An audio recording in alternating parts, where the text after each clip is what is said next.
So any kind of competitive exam ని crack చేయాలి అనుకుంటే ఏ కైండ్ ఆఫ్ స్కిల్ సెట్ ఉండాలి స్టూడెంట్స్ కి? 3S కావాలి మనకి. First S is the state of mind, next S వచ్చేసి స్కిల్స్, థర్డ్ పాయింట్ స్ట్రాటజీస్. ఇవి మూడు ప్రాపర్ గా బ్లెండ్ అయితే మనం ఎలాంటి కాంపిటేటివ్ ఎగ్జామ్స్ అయినా ఈజీగా క్రాక్ చేయొచ్చు.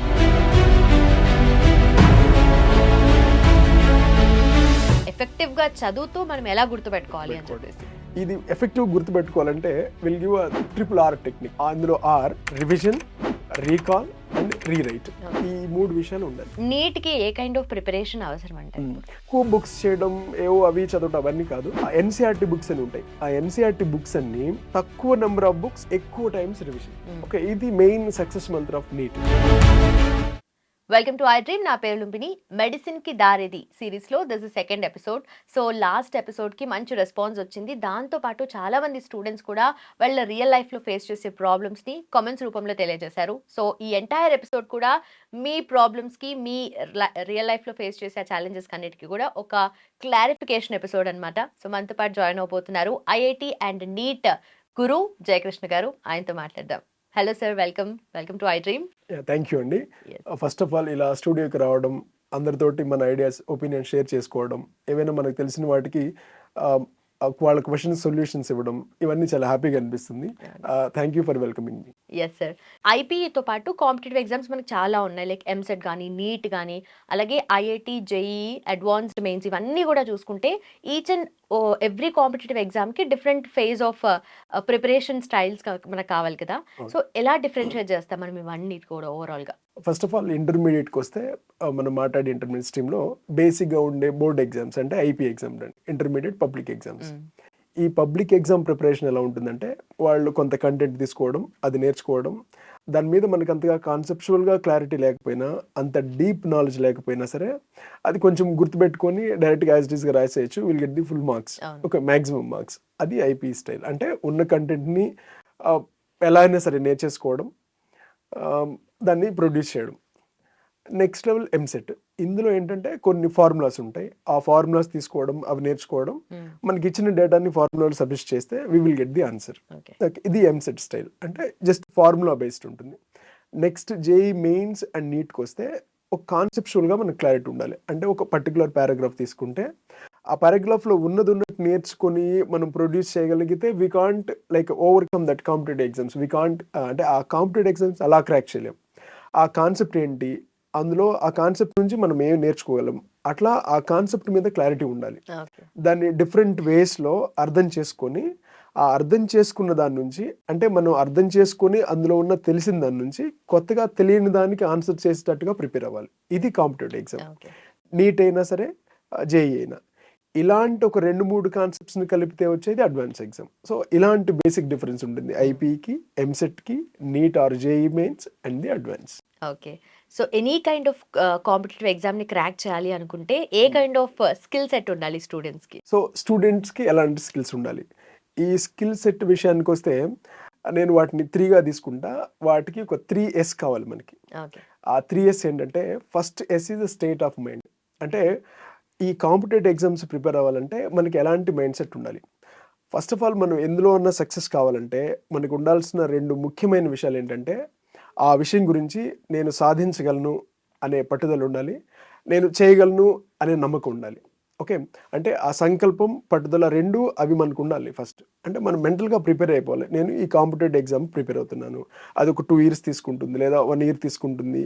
ఈ 1 year మధ్యలో కొన్ని డిఫికల్టీస్ వస్తాయి, వచ్చినా సరే నేను దీన్ని వదిలేయకుండా 100% నా బెస్ట్ ఇవ్వగలను అని ముందుగానే ప్రిపేర్ అవ్వాలి. ఎందుకంటే ఈ ప్రిపరేషన్లో ఒక 1 year 2 year తీసుకుంటే మధ్యలో కొన్ని డిస్టర్బెన్స్ వస్తాయి, కొన్ని ప్రాబ్లమ్స్ వస్తాయి. అలా ప్రాబ్లమ్స్ వచ్చినప్పుడు ఎందుకు ఎక్కువ మంది అందరం స్టార్ట్ చేయాలి, క్రాక్ చేయాలని ప్రిపేర్ అవుతాం. బట్ ఆ ప్రాబ్లం చూడగానే మనం దానికి మెంటల్గా రెడీ అవ్వకపోవడం వల్ల మధ్యలో ఆ ప్రాబ్లం వచ్చినప్పుడు వదిలేస్తూ ఉంటాం. బట్ అలా ఉండకుండా ఫస్ట్ మనం మెంటల్గా ఫిక్స్ అయిపోవాలి. ఓకే, నేను ఖచ్చితంగా నాలో దీన్ని క్రాక్ చేయగల పొటెన్షియల్ ఉంది, ఐల్ గివ్ మై బెస్ట్. అలాంటి మైండ్ సెట్తో ప్రిపేర్ అవ్వాలి. నెక్స్ట్ S వచ్చేసి స్కిల్స్. ఓకే, నాకు ఒక మంచి మైండ్ సెట్ ఉంది అంటే కుదరదు. ఓకే, ఇది క్రాక్ చేయాలంటే ఎలాంటి స్కిల్స్ కావాలో అవన్నీ నేర్చుకునేంత డిసిప్లిన్ ఉండాలి. అంటే ఆ స్కిల్స్ అన్ని నేర్చుకోవాలి. ఓకే, ఒక ప్రాబ్లమ్ సాల్వ్ చేయాలంటే మనం ఎలాంటి మెథడ్స్ ఫాలో అవ్వాలి, ఆ పర్టికులర్ జనరల్గా బయటకు వచ్చి ఎక్కువ టైంలో సాల్వ్ చేయగలం. ఆ పర్టికులర్ టైం పీరియడ్లోనే చేయాలంటే వాటికి ఎలాంటి స్కిల్స్ నేర్చుకోవాలి. సో అలాంటి స్కిల్స్ అన్ని మనం అడాప్ట్ చేసుకుని నేర్చుకోగలిగేటట్టు ఉండాలి. Next third point strategies. ఒక పర్టికులర్ ఎగ్జామ్కి ఫర్ ఎగ్జాంపుల్ ఎంసెట్లో అయితే ఎన్ని క్వశ్చన్స్ ఉంటాయి, ఎంత టైం ఉంటుంది, ఎంత పర్టికులర్ టైంలో ఆ క్వశ్చన్ ఫినిష్ చేయాలి. జస్ట్ జేఈ మెయిన్స్ ఎగ్జామ్ ఎన్ని క్వశ్చన్స్, ఫర్ ఎగ్జాంపుల్ మెయిన్స్ తీసుకుంటే ఒక 75 క్వశ్చన్స్ ఉంటాయి. Maths, physics, chemistry 25 3 hours exam ఉంటుంది. అది అడ్వాన్స్ తీసుకుంటే ఆల్మోస్ట్ ఒక్కో సబ్జెక్ట్కి 20 క్వశ్చన్స్ ఉంటాయి, 18-20 క్వశ్చన్స్, 3 hours ఉంటుంది. అంటే తక్కువ క్వశ్చన్స్, టైం ఎక్కువ ఉంటుంది. ఇలా అదే నీట్ తీసుకుంటే ఆల్మోస్ట్ 720 మార్క్స్కి అది. ఓకే, మళ్ళీ 3 hours ఒక్కో సబ్జెక్ట్కి 180 మార్క్స్ ఉంటుంది. Okay, almost 45 questions like that. అంటే ఒక్కొక్క సబ్జెక్ట్ ప్యాటర్న్ ఏంటి, అందులో ఎంత టైం ఉంటుంది, అంత తక్కువ టైంలో చేయాలంటే దీనికి ఎలాంటి ప్రిపరేషన్ ఉండాలి, ఆ పర్టికులర్ ఎగ్జామ్కి ఎలాంటి స్ట్రాటజీ వాడాలి. సో ఒక రైట్ మైండ్ సెట్ అండ్ దానికి కావాల్సిన స్కిల్స్ అండ్ స్ట్రాటజీస్, ఇవి 3 ప్రాపర్గా బ్లెండ్ అయితే మనం ఎలాంటి కాంపిటేటివ్ ఎగ్జామ్స్ అయినా ఈజీగా క్రాక్ చేయొచ్చు. Okay. And definitely A subject prepare అవుతున్నా, ఏ కాంపిటేటివ్ ఎగ్జామ్ అయినా కూడా కాన్సెప్చువల్ క్లారిటీ ఈజ్ మస్ట్ కదా. Yes, so yes. Problem solving అవన్నీ కూడా యాడ్ అవుతాయి. సో కాన్సెప్చువల్ క్లారిటీ అనేది ఎలా తెచ్చుకోవాలి స్టూడెంట్స్? కాన్సెప్చువల్ క్లారిటీ అంటే ఏంటంటే, ఫర్ ఎగ్జాంపుల్ ఒక పర్టికులర్ పారాగ్రాఫ్ చదువుతున్నాం. ఆ లైన్ చదవడం ఆ ఉన్నదే కాకుండా దాన్ని ఏమంటామంటే రీడింగ్ బిట్వీన్ ద లైన్స్ అంటాం. అంటే జనరల్గా బిట్వీన్ ద లైన్స్ ఏముంటుంది, ఏముండదు. మరి ఏం లేకుండా అక్కడ ఏం చదువుతామంటే ఈ కాన్సెప్ట్ దేని గురించి చెప్తుంది అంటే, మనకి ఫర్ ఎగ్జాంపుల్ ఒక షుగర్ కేన్ ఇస్తే అందులో నుంచి జ్యూస్ ఎలా ఎక్స్ట్రాక్ట్ చేసుకుంటామో, ఆ చదివిన దాని నుంచి ఈ కాన్సెప్ట్ ఏంటి, దీని గురించి ఏం నేర్చుకోగలం, అసలు ఇది ఏం చెప్తుంది, ఈ విషయాన్ని మనం ఎక్స్ట్రాక్ట్ చేసుకోగాని వాటిని అర్థం చేసుకొని దాన్ని అప్లై చేయగలగాలి. దీన్ని కాన్సెప్చువల్ క్లారిటీ ఉంటాయి. అంటే అది అక్కడ ఉన్నది వాళ్ళు ఇచ్చిన కంటెంట్ నేర్చుకోవడం, దాన్ని గుర్తుపెట్టుకొని చెప్పడం అనేది ఓన్లీ ఒక ఇంటర్మీడియట్ పబ్లిక్ ఎగ్జామ్స్ వాటికే పనికొస్తుంది. ఇలాంటి కాంపిటేటివ్ ఎగ్జామ్స్ ఉండాలంటే వీటిని ప్రాపర్గా అర్థం చేసుకోవాలి. అర్థం చేసుకోవడం అంటే అట్లా అంటే దాన్ని 360 degreesలో ఇది ఎందుకు, 5 Whys అంటే 5 Ws అంటారు.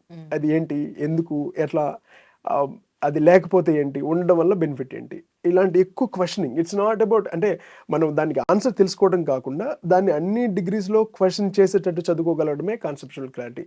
ఎప్పుడైతే ఇలాంటి వై అనే నేచర్ని మనం ఎక్కువ డెవలప్ చేసుకుంటామో మనకి ఎక్కువ క్లారిటీ వస్తుంది. ఇలా చదవడమే కాన్సెప్చువల్ క్లారిటీ. అంటే దానికి సంబంధించిన అన్ని విషయాల మీద మనం కమాండ్ తెచ్చుకోవడం.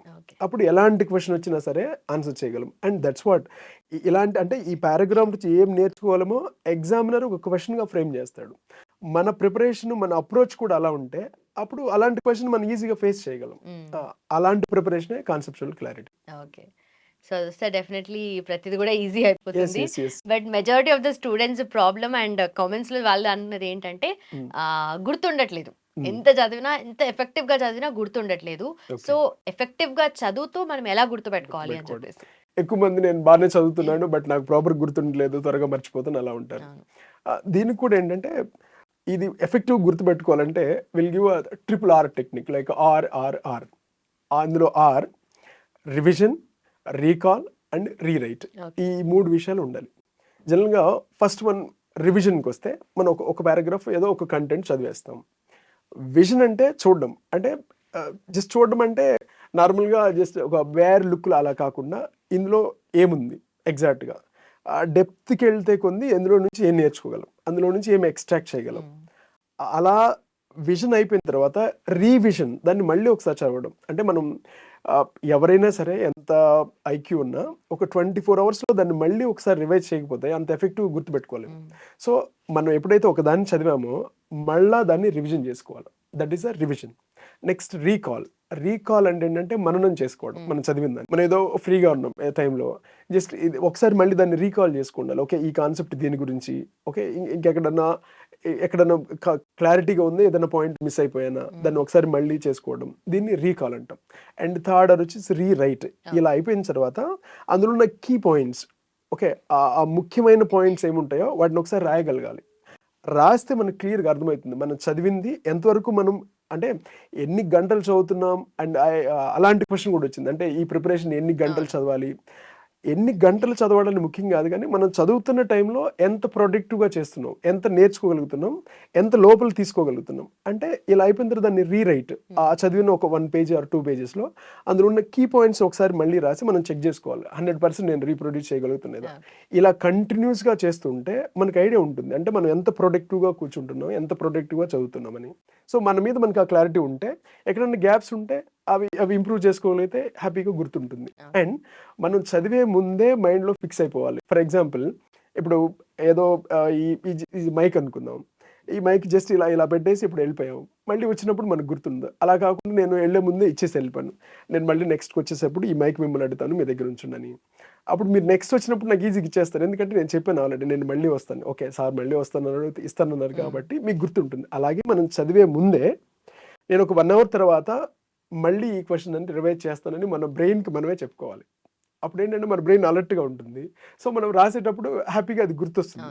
సో ఏదో బేర్గా చదివేస్తున్నాం అలా లైట్గా వెళ్ళకుండా ఆ సీరియస్నెస్ మన బ్రెయిన్కి సజెషన్ ఇవ్వాలి. ఒక నేను 45 మినిట్స్ తర్వాత, అండ్ బెస్ట్ ఈజ్ కంటిన్యూస్గా 2-3 అవర్స్ చదవకుండా ఒక 1 అవర్ తీసుకుంటే అందులో 45 మినిట్స్ చదవటం, నెక్స్ట్ 15 మినిట్స్ అసలు నేను చదివిన దాన్ని ఎంత % రీటైన్ చేయగలుగుతున్నాను అని దాన్ని చెక్ చేసుకోవడానికి ఇలా రాస్తూ ఉండాలి.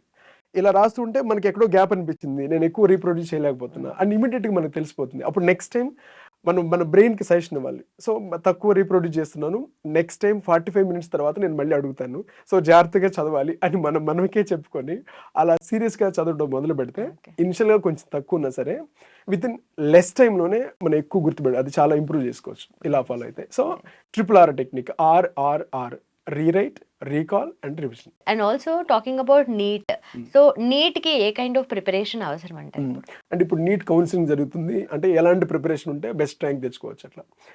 పర్టికులర్గా నీట్ విషయానికి వస్తే, నీట్ టఫ్ అనడానికి రీజన్ ఏంటంటే బికాస్ ఆఫ్ అంటే ఇది టఫ్ ప్యాటర్న్ అవడం వల్ల కాదు, క్వశ్చన్లో ఎక్కువ డెప్త్ ఉండడం వల్ల కూడా కాదు.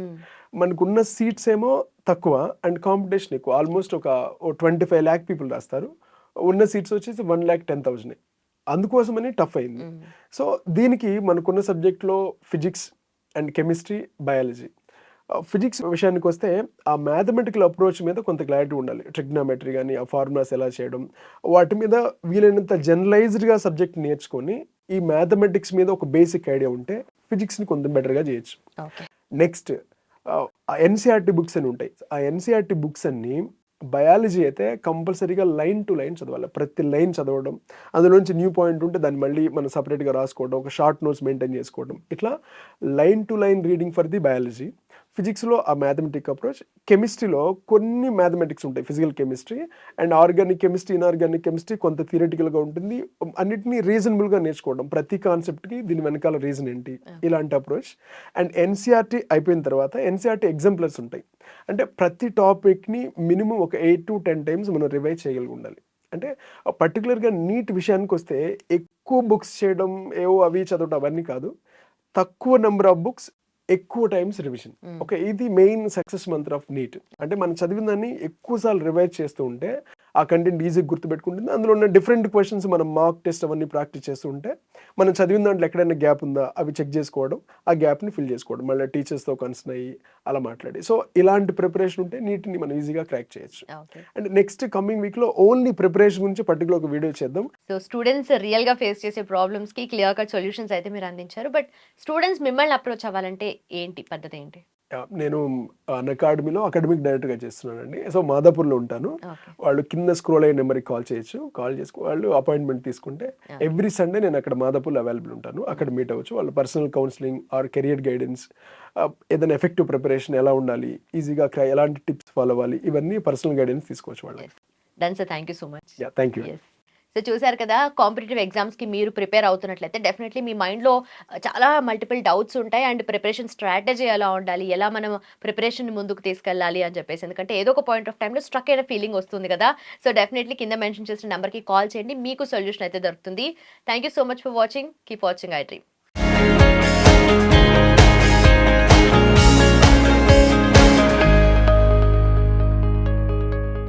And for more videos, please subscribe to iDream. Please subscribe to iDream. Please subscribe iDream. And please subscribe to iDream. For more videos, subscribe to iDream.